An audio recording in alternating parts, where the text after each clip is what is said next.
Hello friend, नए blog में आपका स्वागत है। कॉस्ट ऑफ लिविंग क्या हो सकता है मनाली में रहने का, लॉन्ग ड्यूरेशन के लिए और शॉर्ट ड्यूरेशन के लिए। लॉन्ग ड्यूरेशन का मतलब ये है कि आप साल भर के लिए रहो, 2 साल 3 साल, जो यहाँ जॉब पर्पस के लिए या किसी पर्पस के लिए लंबे समय तक रहना चाहते हैं, उनका क्या कॉस्ट ऑफ लिविंग हो सकता है, क्या खर्चा आ सकता है। और दूसरा है शॉर्ट ड्यूरेशन के लिए। बहुत लोग 1 महीने 2 महीने 3 महीने रहना चाहते हैं, खासकर वर्क फ्रॉम माउंटेन करना चाहते हैं, शॉर्ट ड्यूरेशन के लिए स्टे करना हो तो उसका क्या खर्चा आ सकता है, स्टे करने का क्या क्या ऑप्शन हो सकता है मनाली में। इन सब चीज़ों के बारे में मैं आपको बताने जा रहा हूँ, क्योंकि मैं मनाली में ही रहता हूँ।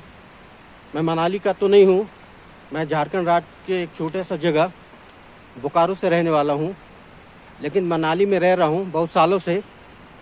इसीलिए मैंने सोचा अपना एक्सपीरियंस आप लोग के साथ शेयर करूँ कि कितना खर्चा टेंटेटिव आ सकता है इन दोनों कंडीशन में, लॉन्ग ड्यूरेशन और शॉर्ट ड्यूरेशन। पहले बात करते हैं लॉन्ग ड्यूरेशन के बारे में। लंबा रह रहे हैं 1 साल 2 साल, तो उसके लिए यदि आप 1 BHK रूम लेंगे, 1 रूम किचन लैट बाथ, उसमें रूम ही मिलेगा आपको सिर्फ। यह ज़्यादा पलंग मिल सकता है, उससे ज़्यादा कुछ नहीं मिलेगा। बाकी सारे सामान आपके पास होने चाहिए, बेड वुड जो भी है, किचन का सामान, ये सारे जैसे आम रूम मिलते हैं। आज के डेट में ये रूम आपको मिल जाएगा मनाली में 4 से 5 हज़ार रुपये के बीच में। यदि आप आउटसाइडर हो, हिमाचल के बाहर के रहने वाले हो, तो 5 हज़ार के नीचे नहीं मिलेगा। यदि हिमाचल के हो तो हिमाचल के लोगों को थोड़ा ये सस्ता देते हैं, यहाँ के लोग बाहर वालों का ज़्यादा चार्ज करते हैं। तो 1 BHK मिनिमम 5 हज़ार में मिल जाएगा लॉन्ग ड्यूरेशन के लिए। यदि आप 2 BHK रूम लेना चाहते हो, डबल रूम लैट बाथ किचन, तो उसके लिए लगभग 7 से 8 हज़ार रुपये लगेंगे। जो आउटसाइडर है, जो हिमाचल के बाहर के रहने वाले हैं और हिमाचल में रूम लेकर स्टे करना चाहते हैं। 2 BHK रूम यदि आप हिमाचल के रहने वाले हो तो आपको आसानी से 7 हज़ार 6 हज़ार जैसा हो, रूम की कंडीशन के ऊपर, फैसिलिटी के ऊपर आपको मिल जाएगा। आउटसाइडर वाले हो तो 7 से 8 हज़ार के आसपास आपको डबल रूम 2 BHK रूम सिर्फ मिलेगा। पलंग मिल भी सकता है, नहीं भी मिल सकता, वो डिपेंड करता है। तो इतना तो रूम का खर्चा आएगा। अब बात करूँ मैं राशन का कितना खर्चा आ सकता है। तो यदि आप 2 लोग हो, 2 लोग के हिसाब से बताता हूँ, 1 BHK है तो 5 हज़ार रूम का मान लीजिए। 2 लोग हो तो आपको मान चलो वेजिटेबल में खर्चा आपके आ जाएंगे मिनिमम 2 हज़ार रुपये मंथ के। दूध लोगे 1 लीटर 40 रुपये लीटर है, तो 1200 रुपये दूध का, तो 5 हज़ार और ये 3200, 8,200 रुपये हो गया। और यदि आप राशन लेते हो, राशन मतलब तेल चावल ये सब जो भी है, राशन पानी खाने का, मिनिमम 5 हज़ार का आएगा। महंगाई जैसे बढ़ रखी है 6 हज़ार का भी आ सकता है।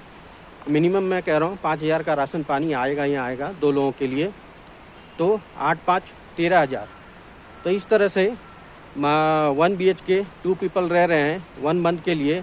और रूम के साथ जो इलेक्ट्रिक बिल होगा वो सेपरेट है, जो मीटर आएगा महीने में। गर्मियों के टाइम में 500 रुपये का बिल आता है, ठंड हो तो 1000 रुपये का बिल आता है, क्योंकि ज़्यादा गीजर यूज़ होता है जहाँ ज़्यादा बर्फबारी होती है उस समय।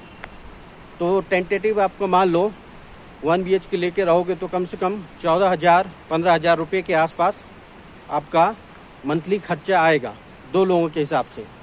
अब बात करें यदि आप 2 BHK लेकर रहते हो, 2 BHK लेकर रहते हो तो इसमें आप किराए के 2 या 3 हज़ार ऐड कर दो।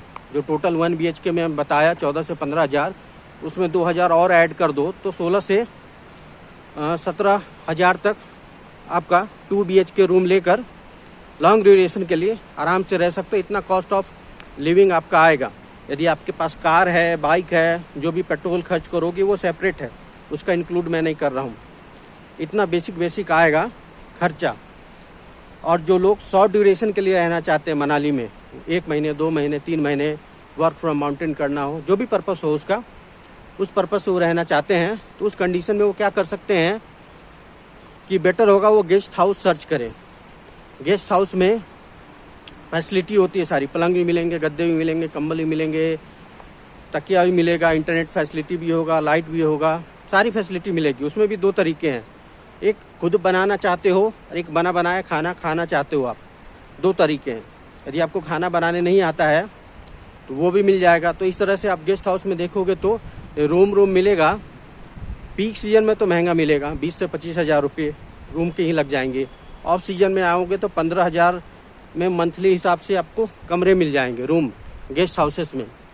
उसमें फिर खाने का जोड़ोगे, उसमें 2 लोग रह सकते हैं। खाने का यदि ऐड करेंगे आप तो मान के चलो एक जने का कम से कम 8 से 9 हज़ार रुपया चार्ज करेंगे खाने का। 2 जने हो तो फिर सस्ता पड़ेगा, फिर 15 या 16 हज़ार में खाने का हो जाएगा। तो 2 लोग रह रहे हो मनाली में 1 महीने के लिए, तो आपको खर्चा आ सकता है, जिसमें खाना बनाने आपको नहीं आता, खाना चाहिए जिसमें ब्रेकफास्ट मिलेगा, दोपहर का खाना, रात का खाना, 25 से 30 हज़ार रुपये खर्च आएंगे आपको 1 महीने का। दूसरा, यदि आपको खाना बनाने आता है तो 15 हज़ार में रूम मिल जाएंगे। ऑफ सीजन की बात कर रहा हूँ, पीक सीजन में तो 20-25 हज़ार वो तो आपको बार्गेन करना पड़ेगा। बहुत सारे ऑनलाइन वेबसाइट हैं मनाली में, होटल वालों ने, गेस्ट हाउस वालों ने डाल रखा है। आप फ़ोन करके भी बात कर सकते हो, जब यहाँ आ रहे हो और कमरे लेने विजिट करके भी आप बात कर सकते हो, बार्गेन कर सकते हो। यहाँ आए तो 6-7 प्रॉपर्टी देखें, बात करें, आपको खुद समझ में आ जाएगा। उसके बाद ही आप रूम ले तो ज़्यादा बेहतर होगा, डायरेक्ट ऑनलाइन बुक ना करें। तो यदि आपको खाना बनाने आता है तो 15 हज़ार रूम के हो गए, और 2 जने हो तो महीने का आपको 5 हज़ार रुपये खाने के खर्च में आएंगे, क्योंकि वो किचन में रहता है सब, कुकर इंडक्शन रहते हैं, तो उसमें आप खाना बना सकते हो। तो आपका 20 हज़ार में 2 जने का खर्चा पड़ेगा 1 महीने का। और गेस्ट हाउस बेटर रहता है क्योंकि वहाँ पर आपको वाईफाई भी मिल जाएगा। जो लोग काम करने के लिए आते हैं उन्हें वाईफाई चाहिए ही चाहिए। तो इस हिसाब से आप देखेंगे तो 1 महीने का 20 हज़ार रुपये, जिसमें आपको खाना खुद बनाना है, खाना खुद नहीं बनाना है तो 25 से 30 हज़ार रुपये आपको लगेंगे शॉर्ट ड्यूरेशन में यदि मनाली रह रहे हो। तो ये कॉस्ट ऑफ लिविंग है अभी करंट स्टेटस का जो मनाली में चल रहा है। तो अगला ट्रिप यदि आप प्लान कर रहे हैं मनाली का और रहना चाहते हैं कॉस्ट ऑफ लिविंग, तो ये टेंटेटिव कॉस्ट ऑफ लिविंग है मनाली का।